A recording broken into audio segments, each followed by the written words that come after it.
Quando eu tinha 17 anos, meu pai faleceu devido a uma doença. Pouco tempo depois, minha mãe perdeu a visão. Para cuidar de minha mãe, tive de me casar e formar uma família.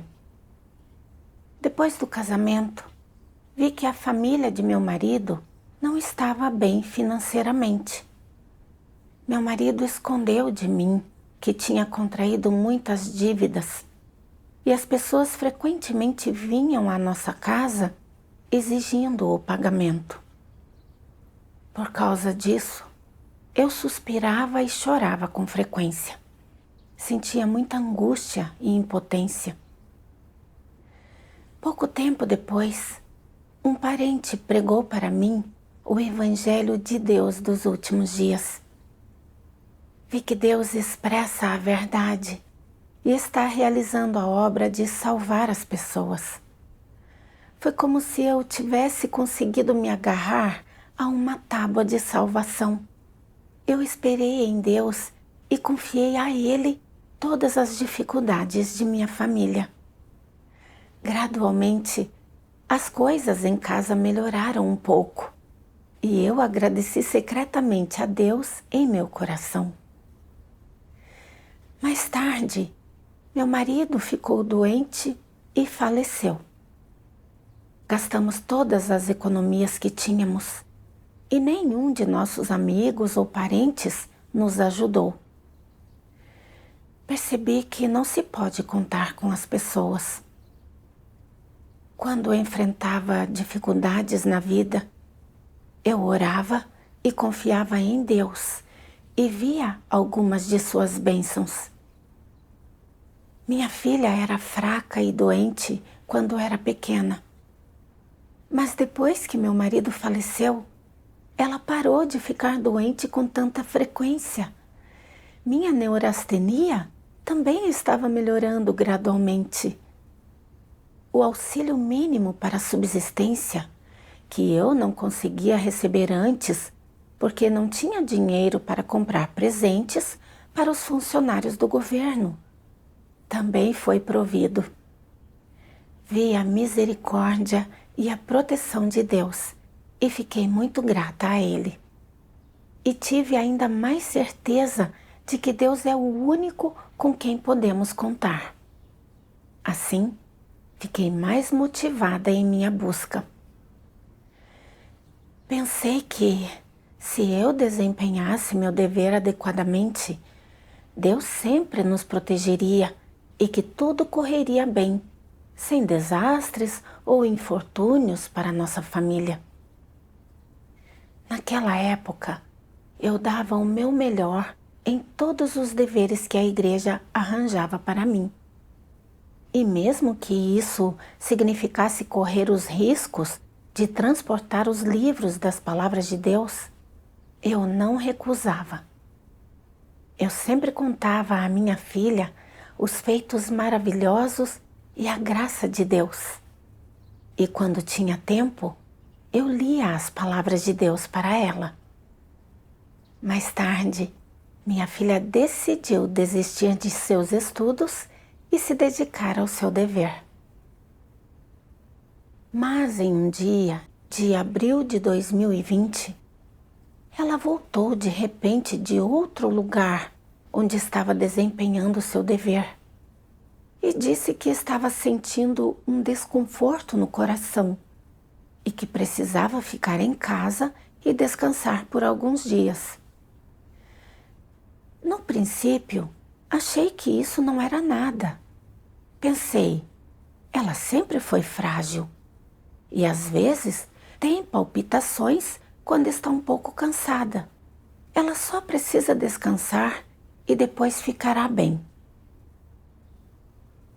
Alguns dias depois, a saúde de minha filha melhorou um pouco e ela saiu para desempenhar seu dever. Mas, pouco tempo depois, ela voltou novamente. Ela disse que, às vezes, quando saía para desempenhar seus deveres, mal chegava à casa de hospedagem e não conseguia recuperar o fôlego e todo o seu corpo se contorcia. Eu a levei ao hospital para fazer um check-up e o médico disse que ela sofria de uma doença cardíaca congênita, que não havia nenhum medicamento especial para essa condição e que ela só poderia ser administrada por meio de cuidados. O médico também disse que, se ela não sofresse ataques frequentes, sua condição permaneceria relativamente estável, mas que, se ela continuasse a ter ataques, seu corpo poderia entrar em colapso facilmente e que, se piorasse muito, ela precisaria de cirurgia. Ao ouvir que a doença de minha filha era tão grave, meu coração disparou e tive uma sensação muito desagradável. Como a condição de minha filha podia ser tão grave? Por que Deus não a protegeu? Ela tem 20 e poucos anos. E se continuar a ficar doente, seu corpo não estará acabado? Eu vivia sempre tensa, temendo que sua condição continuasse piorando. Eu orava frequentemente a Deus, confiando-lhe a doença dela. Eu pensava sobre Deus ser todo-poderoso e que, contanto que tivéssemos fé nele e aprendêssemos as lições nessa situação, a doença dela melhoraria.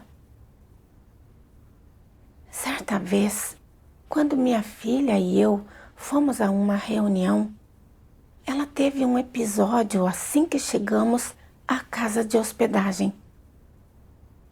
Ela tremia toda, respirando com dificuldade, e seu rosto ficou muito vermelho. Parecia que ela não conseguia recuperar o fôlego e que poderia morrer. Ver minha filha assim partiu meu coração e as reclamações brotaram de meu coração. Minha filha desistiu de seus estudos para desempenhar seus deveres em tempo integral.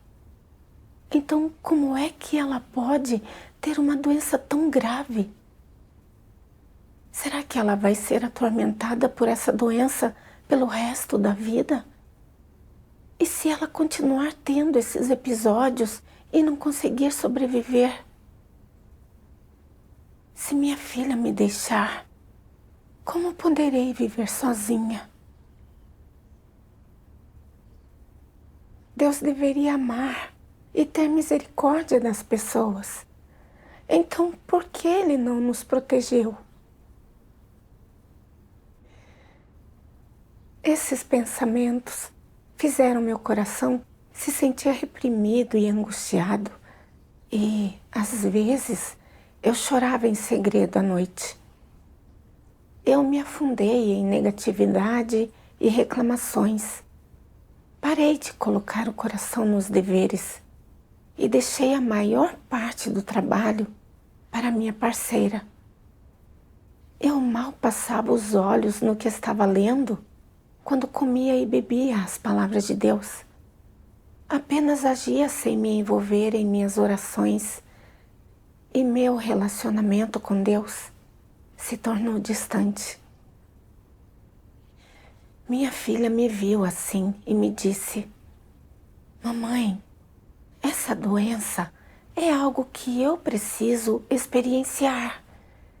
Vejo que a senhora tem se afundado em negatividade e reclamações e que construiu uma barreira entre seu coração e Deus.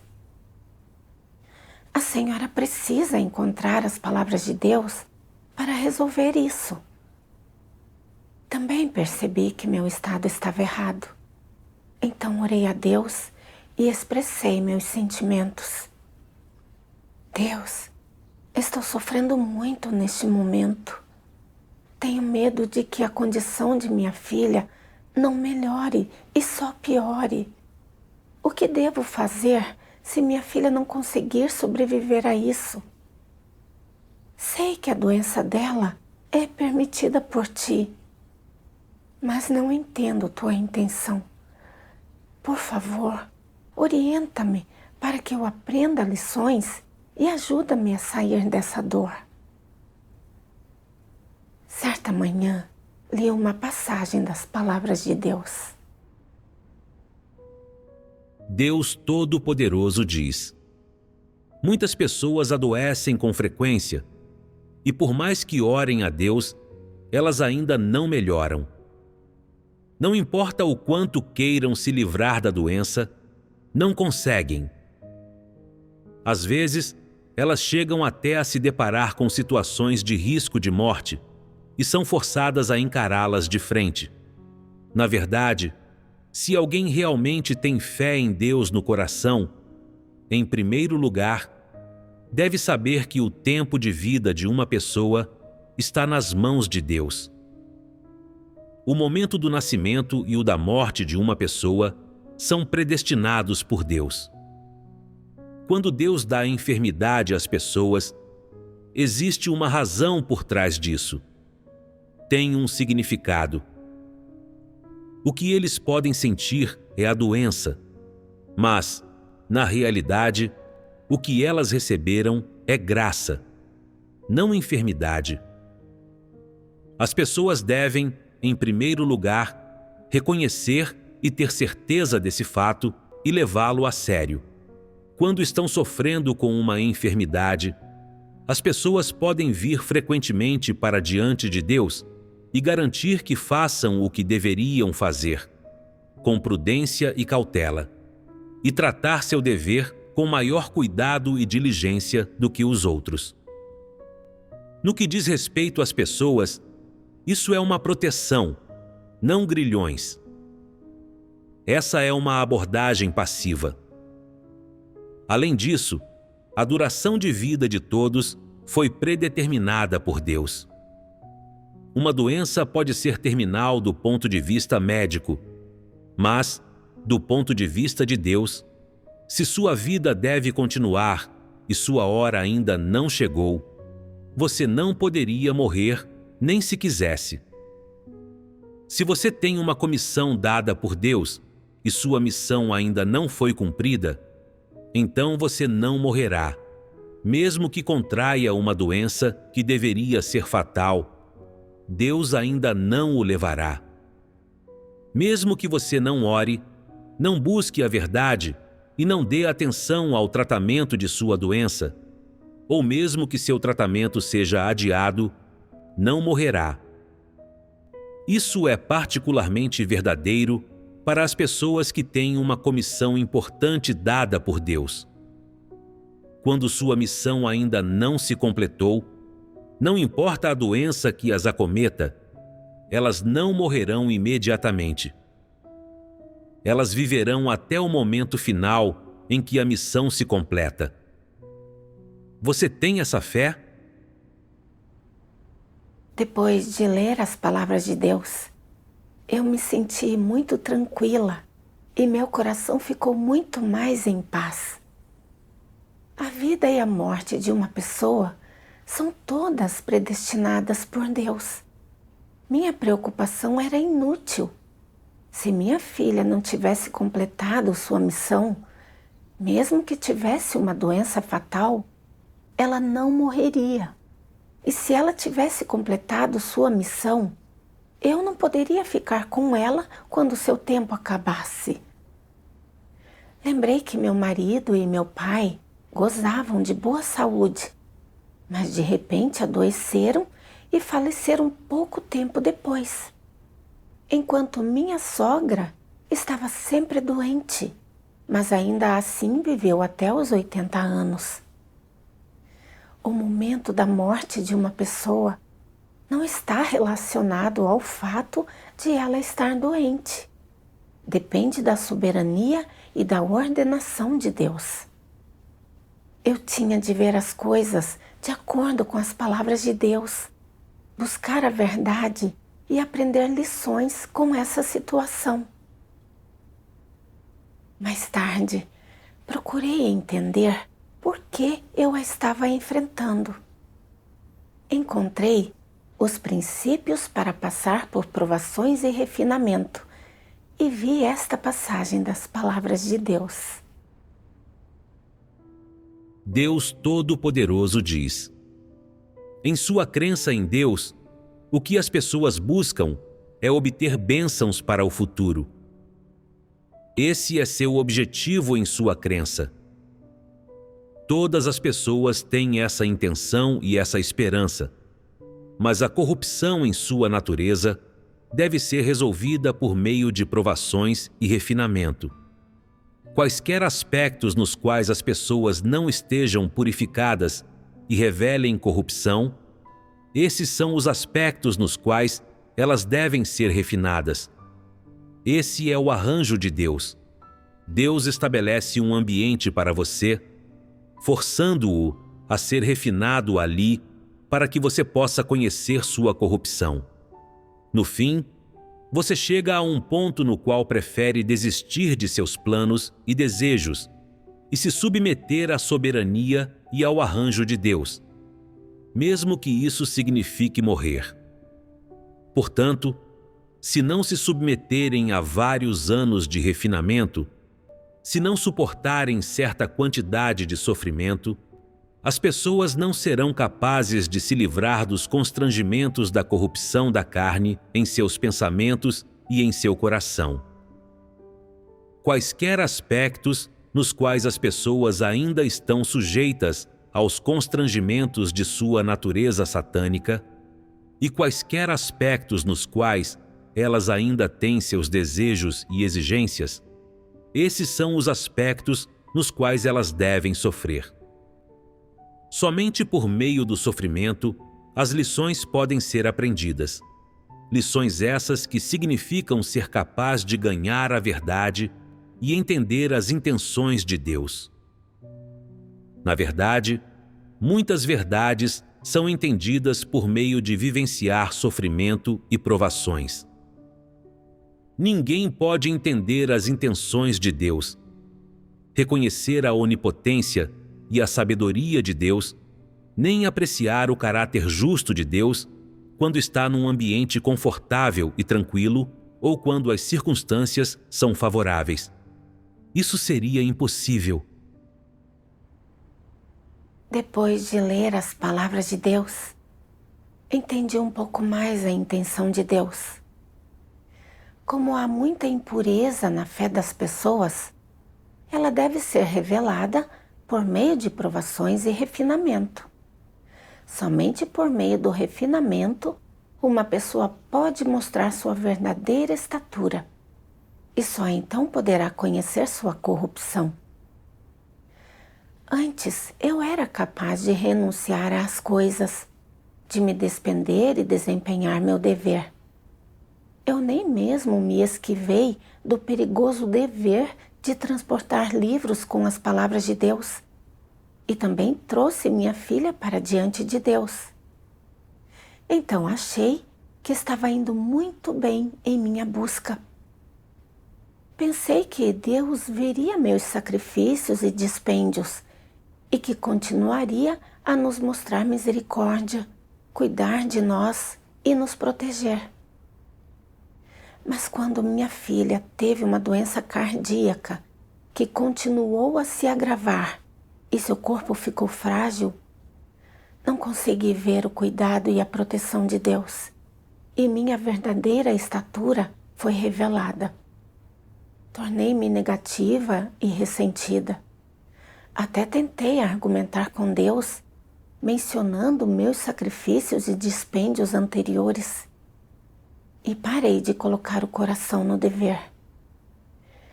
Vi que minha crença em Deus era, na verdade, simplesmente porque eu queria ganhar a graça e os benefícios dele. E que eu não era, de fato, alguém que cria sinceramente em Deus e buscava a verdade. Só então percebi que as intenções minuciosas de Deus estavam presentes na doença de minha filha e que Deus havia arranjado essas circunstâncias para purificar e mudar a corrupção e a impureza dentro de mim. Eu não podia mais ser negativa e antagônica.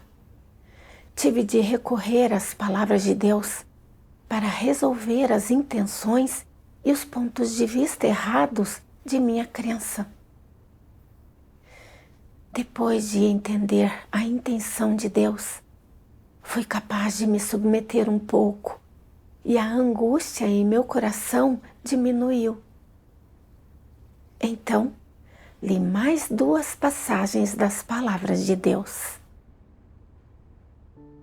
Deus Todo-Poderoso diz: o que você busca é ser capaz de ter paz depois de crer em Deus. Que suas crianças estejam livres de doenças. Que seu marido tenha um bom emprego. Que seu filho encontre uma boa esposa. Que sua filha encontre um marido decente. Que seus bois e cavalos arem bem o solo. Que tenha um ano de clima bom para suas colheitas. É isso que você busca. Sua busca visa tão somente viver com conforto, que nenhum acidente sobrevenha à sua família, que os ventos passem ao largo, que sua face não seja tocada pela areia, que as colheitas de sua família não sejam inundadas, que você não seja atingido por nenhum desastre. Em suma, você busca viver no abraço de Deus, viver em um ninho aconchegante. Um covarde como você, que sempre busca a carne. Você tem um coração, tem um espírito. Você não é uma besta? Eu lhe dou o caminho verdadeiro, sem pedir nada em troca, mas você não busca.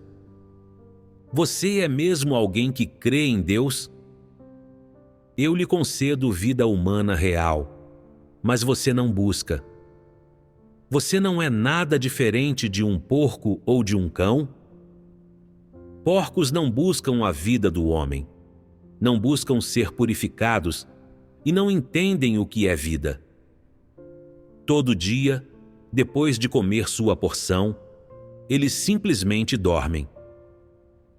Dei a você o caminho verdadeiro, mas você não o ganhou. Você está de mãos vazias. Você está disposto a continuar nessa vida, na vida de um porco? Qual é o significado de tais pessoas estarem vivas? Sua vida é desprezível e ignóbil. Você vive no meio da imundície e licenciosidade e não busca nenhum objetivo. Acaso sua vida não é a mais ignóbil de todas? Você se atreveria a encarar Deus? Se você continuar a experimentar desse modo, o que adquirirá além de nada? O caminho verdadeiro foi dado a você, mas ganhá-lo ou não depende, em última análise, da sua busca pessoal. Algumas pessoas se tornam repletas de vigor assim que veem que a fé em Deus lhes trará bênçãos, mas perdem toda a energia tão logo veem que têm de padecer refinamentos. Isso é crer em Deus? No fim, você deve alcançar a submissão completa e total diante de Deus em sua fé. Você crê em Deus, mas ainda faz exigências a Ele. Tem muitas noções religiosas que não consegue descartar, interesses pessoais de que não pode abrir mão, e ainda busca bênçãos da carne e quer que Deus resgate sua carne, salve sua alma. Todos esses são comportamentos de pessoas que têm a perspectiva errada. Muito embora as pessoas com crenças religiosas tenham fé em Deus, elas não buscam mudar em seu caráter e não buscam conhecer Deus. Ao contrário, somente buscam os interesses de sua carne. Muitos dentre vocês têm crenças que pertencem à categoria das convicções religiosas. Essa não é a verdadeira fé em Deus. O que Deus descreveu foi exatamente o meu estado. Passei a crer em Deus quando estava desamparada e sofrendo, e vi sua graça e suas bênçãos. Então o tratei como aquele em quem eu podia confiar para me ajudar e aliviar minhas dificuldades. Especialmente depois que meu marido faleceu e eu fiquei sozinha com minha filha. Tratei a Deus ainda mais como minha esperança final. Eu acreditava que, se crêssemos sinceramente nele e desempenhássemos adequadamente nossos deveres, ele nos protegeria e nos manteria seguras.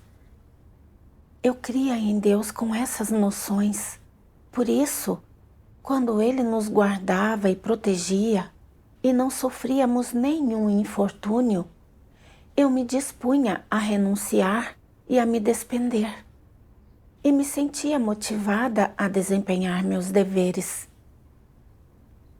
Quando vi que a doença cardíaca de minha filha piorava e que Deus não a curava, fiquei desanimada e decepcionada, e minha atitude mudou imediatamente. Minha negatividade e minhas reclamações vieram à tona. Até falei de meus sacrifícios e dispêndios para tentar argumentar com Deus, achando que Ele não deveria nos tratar dessa maneira.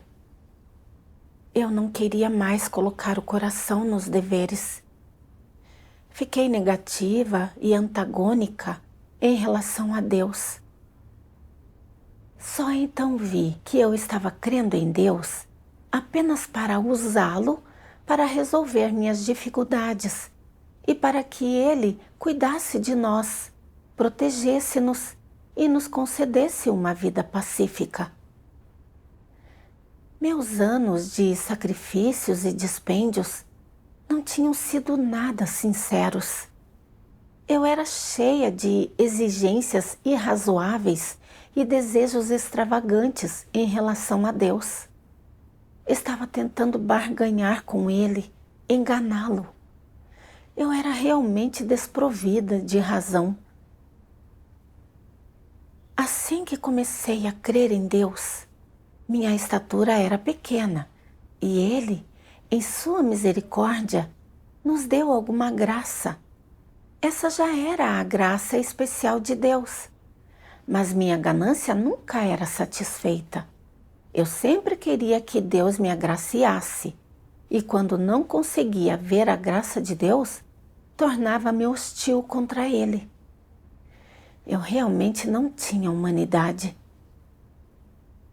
Embora eu tivesse aceitado a obra de Deus dos últimos dias, estivesse lendo as palavras de Deus todos os dias e, em termos de doutrina, entendesse que Deus está fazendo a obra de julgar e purificar as pessoas, minhas opiniões sobre a fé continuavam presas na era da graça. Eu só queria continuar exigindo a graça e as bênçãos de Deus.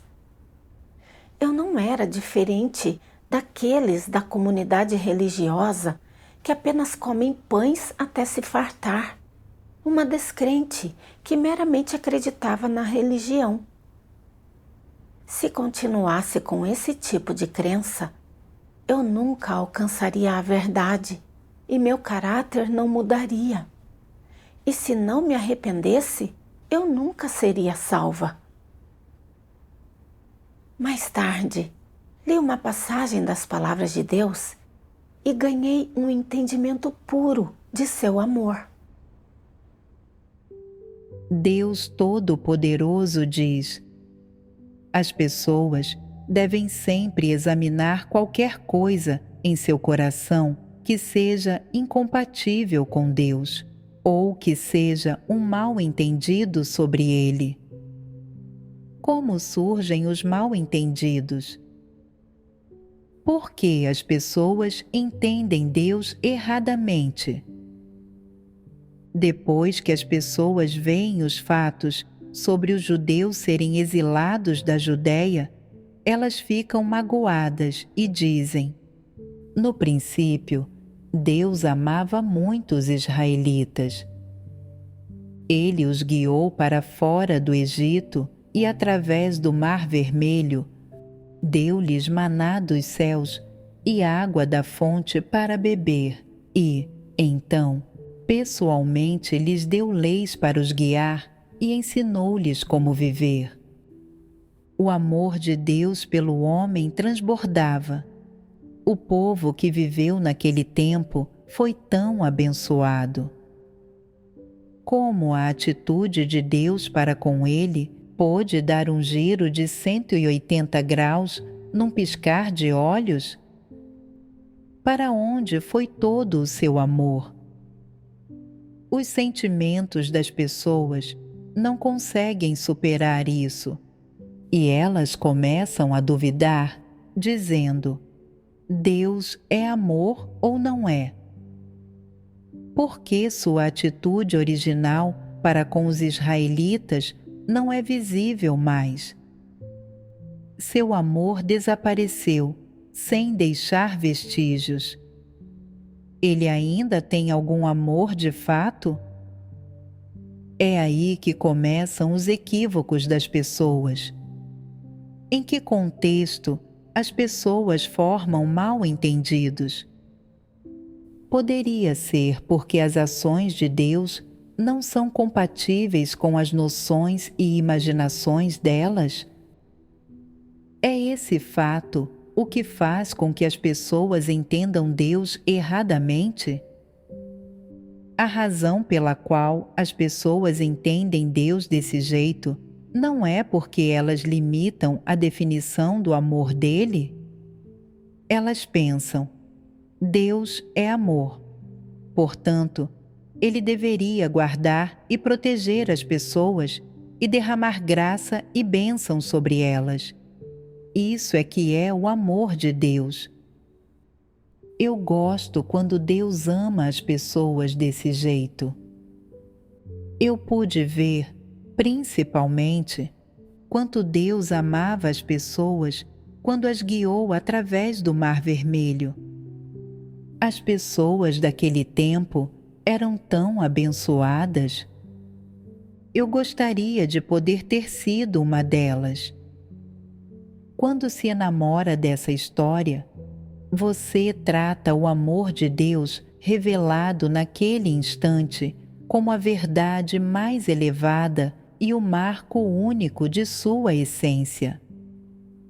Você limita, no coração, sua definição de Deus e trata tudo o que Deus fez naquele momento como a verdade mais elevada. Você acha que esse é o lado mais amável de Deus, aquele que mais faz as pessoas respeitá-lo e temê-lo, e que isso é o amor de Deus. Na realidade, as ações de Deus em si foram positivas, mas, por causa de suas definições limitadas, elas se tornaram noções em sua mente e a base sobre a qual você define a Deus. Elas o fazem entender mal o amor de Deus, como se esse amor não envolvesse nada mais que misericórdia, cuidado, proteção, orientação, graça e bênçãos. Como se isso fosse tudo que o amor de Deus é. Por que você aprecia tanto esses aspectos do amor? É porque isso está vinculado a interesses próprios? Sim, é isso. A quais interesses próprios isso se vincula? Aos prazeres da carne e a uma vida confortável. Quando as pessoas acreditam em Deus, elas querem obter dele essas coisas, mas não as outras. Elas não querem pensar em julgamento, castigo, provações, refinamento, sofrer por Deus, renunciar às coisas e se despender, ou mesmo sacrificar a própria vida. As pessoas só querem desfrutar do amor, do cuidado, da proteção e da orientação de Deus, Então definem o amor de Deus como a única característica de sua essência e como sua única essência. As coisas que Deus fez ao conduzir os israelitas através do Mar Vermelho não se tornaram a origem das noções das pessoas? Isso formou um contexto no qual as pessoas formularam noções sobre Deus. Se elas formularam noções sobre Deus, então elas podem alcançar um verdadeiro entendimento da obra e do caráter de Deus?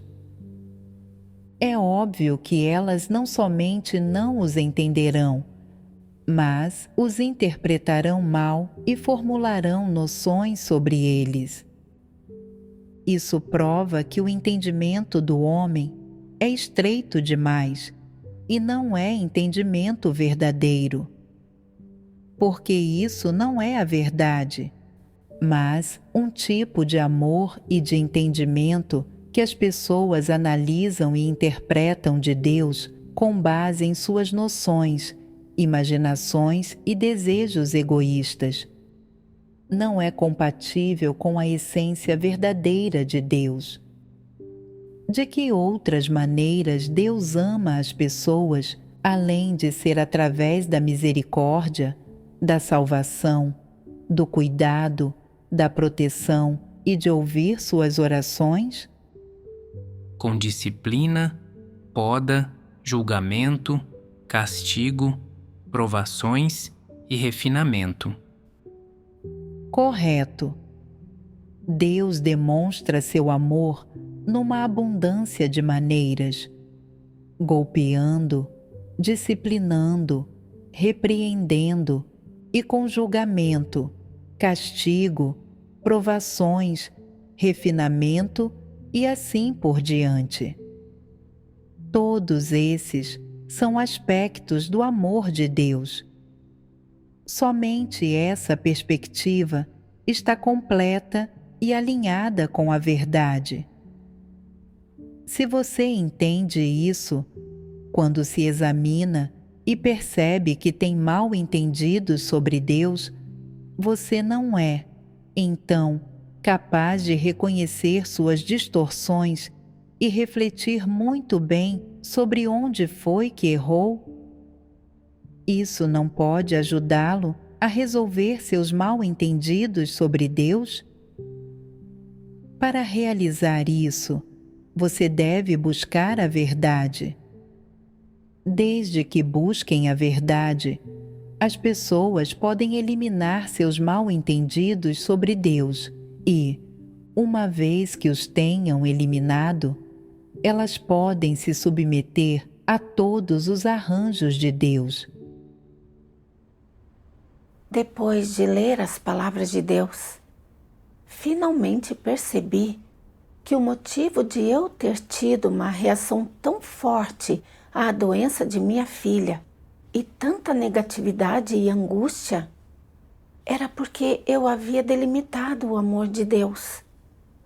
Quando eu fiquei desamparada, orei a Deus e vi seu cuidado e sua proteção. Então comecei a confiar em minhas noções e imaginações e o delimitei como um Deus misericordioso que dá paz e alegria às pessoas. Eu pensava que, se as pessoas orassem a Deus em momentos de dificuldade, Ele abriria um caminho para elas e as ajudaria em qualquer momento ou lugar. Eu achava que só isso era o amor de Deus. Quando minha filha adoeceu, eu acreditei que, como Deus amava as pessoas, Ele certamente a curaria. Mas quando sua doença não melhorou, comecei a duvidar do amor de Deus e fiquei cheia de reclamações contra Ele. Eu media o amor de Deus com base no fato de Ele me beneficiar ou não. Quando via o cuidado e a proteção de Deus sobre nós, eu reconhecia que era seu amor. Mas quando a situação arranjada por Ele não se alinhava com meus desejos, e não me beneficiava, eu me recusava a aceitá-la e não a reconhecia como o amor de Deus. Vi que meu entendimento do amor de Deus era completamente unilateral e distorcido, e que não se alinhava com a verdade de forma alguma. Neste momento, Deus está expressando palavras e fazendo a obra de julgamento e purificação, não a obra de conceder graça às pessoas. Quando as pessoas começam a crer em Deus e sua estatura é pequena, Ele mostra misericórdia para com elas e lhes concede um pouco de graça e bênçãos. Essa é uma forma de Deus expressar seu amor. Quando as pessoas entendem alguma verdade e crescem em sua estatura, Deus arranja diferentes situações de acordo com sua estatura para prová-las e refiná-las. Isso permite que as pessoas conheçam a si mesmas e a Deus em várias situações. Leva a uma mudança em seu caráter e permite que as pessoas entendam a verdade e alcancem a salvação de Deus. Isso é ainda mais do amor de Deus. Embora nós duas tenhamos sofrido um pouco com a doença de minha filha, isso revelou a impureza em minha fé e vi que meu entendimento da obra de Deus estava cheio de noções e imaginações e fui capaz de corrigi-las a tempo. Minha filha também percebeu que seus esforços e dispêndios tinham sido para ganhar bênçãos, que ela estava crendo no Deus de suas próprias noções e mudou sua visão errônea sobre a fé e se aproximou de Deus. Isso foi o amor e a salvação de Deus para nós. Ao perceber essas coisas, minhas reclamações e mal-entendidos em relação a Deus desapareceram e me tornei capaz de desempenhar meus deveres normalmente. Mais tarde, encontrei uma senda de prática nestas palavras de Deus. Deus Todo-Poderoso diz: Você crê em Deus e segue a Deus. Portanto, deve ter um coração que ama a Deus. Você deve se livrar do seu caráter corrupto, deve procurar satisfazer as intenções de Deus e deve cumprir o dever de um ser criado. Visto que você crê em Deus e segue a Deus, deve oferecer tudo a Ele e não deve fazer escolhas nem pedidos pessoais, bem como deve alcançar a satisfação das intenções de Deus. Visto que você foi criado, deve se submeter ao Senhor que o criou, porque você inerentemente não tem domínio sobre si mesmo e não tem aptidão natural para controlar seu próprio destino. Visto que é uma pessoa que crê em Deus, você deve buscar a santificação e a mudança. Depois de ler as palavras de Deus, entendi que, em nossa fé, não devemos procurar desfrutar da graça de Deus ou sempre exigir que Ele nos ame. Em vez disso, devemos nos colocar na posição de seres criados para experienciar sua obra e experienciar todas as pessoas, eventos e coisas arranjadas por Ele. Mesmo que venham sofrimento e provações, quando não entendemos as intenções de Deus, devemos nos submeter, orar e buscar com frequência refletir sobre os caracteres corruptos que revelamos, arrepender-nos e mudar e continuar firmes em nossos deveres para satisfazer a Deus. Isso é o que um ser criado deveria fazer. Eu só tinha vivido em ambientes confortáveis antes. Era como uma flor em uma estufa, incapaz de suportar o vento e a chuva. Era muito frágil e pequena em estatura, e bastava um pouco de dificuldade para eu me tornar negativa e fraca. Ao enfrentar provações e refinamentos, eu não conseguia me manter firme de jeito nenhum. Depois de passar por essa situação, minha estatura cresceu um pouco, ganhei algum entendimento de minha corrupção e também passei a entender melhor a obra de Deus. Isso foi muito benéfico para mim.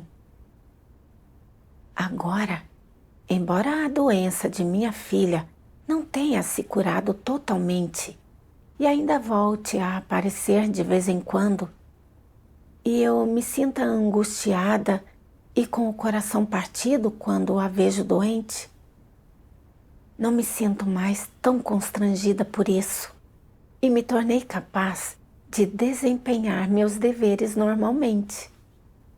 Essa mudança e esse entendimento surgiram por causa das palavras de Deus.